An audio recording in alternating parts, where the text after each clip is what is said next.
Hey, what's up? MVPTexas.com. It's Jim Bob Breazeale from Sports Talk San Antonio on the Ticket 760 for your Game 4 preview. Tonight might be the biggest game in the last decade for the Dallas Mavericks. And I say that, I mean, you could say they've had bigger games. But in terms of what's at stake, um, there's this perception, I guess it comes from having a lead in the finals and blowing it, and from losing as a number one seed to Golden State, who was an eight seed.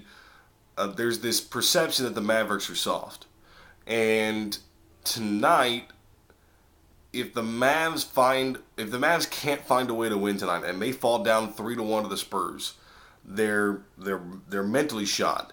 I don't think they have a chance to come back and win this series if they do go down 3-1.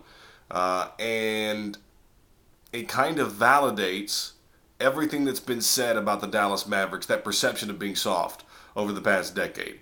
They have a chance tonight to prove that they're not soft, to prove that they're not going to fold, to prove that they're not going to cave under the pressure. They're going to find a way to win, they're going to battle, and they're going to fight for a win.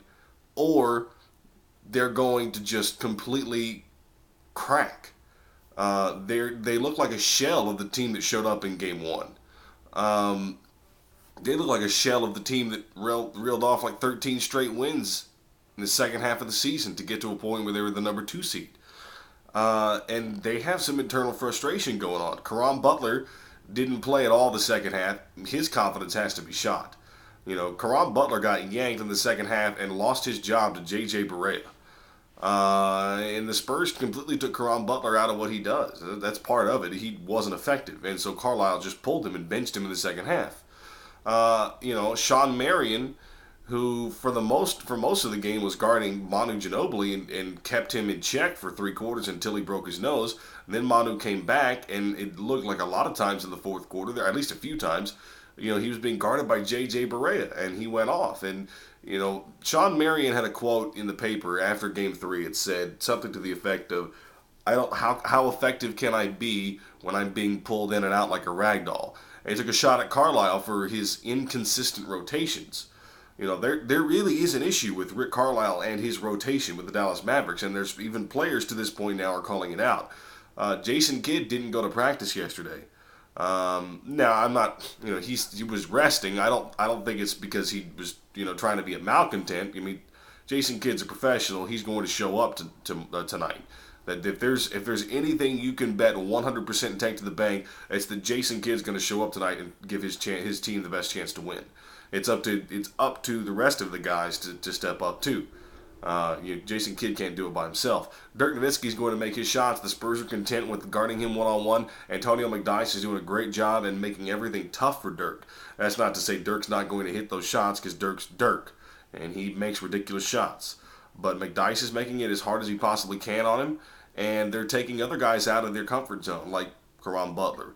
And Sean Marion's upset, and it's just, I feel like there's this strife, there's this tension in the Mavs locker room. And it goes one of two ways tonight. It goes really well, and it goes a long way to helping the Mavs win this series. They get their brains right, they get their hearts right, and they fight for a battle on the road to even this series and take momentum and wrestle home court back for them. Or they just completely fold. And I'm not expecting a blowout, but if the Mavs lose this game tonight in any way, and if they fight hard and they play as well as they possibly can, they played a good game in Game 3 and still lost. If the Mavs can't find a way to win tonight, it really could just destroy their psyche completely. And I don't think they have a chance to come back and win this thing if they lose tonight. This is their season on the line tonight, and I think the Spurs know that as well. The Spurs are playing as good a defense as they've played in years, maybe since 2003, the last 2 games or so.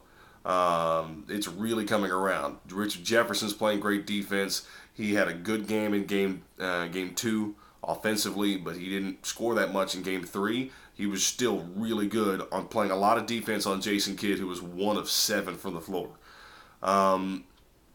It was nice to see George Hill look a little bit more comfortable. His 17 points was a big difference maker in Game 3. The Mavs have to find a way to stop them. It's as simple as that. I'm not going to point out individual matchups. I'm not going to point out anything else other than the Mavs have to figure out how to get their brains right, and they got to figure out how to get a win tonight, or it's going to be church, and the Spurs are going to win this series and move on. So we'll see what happens in Game 4 tonight, and I'll be back before Game 5. All right, peace.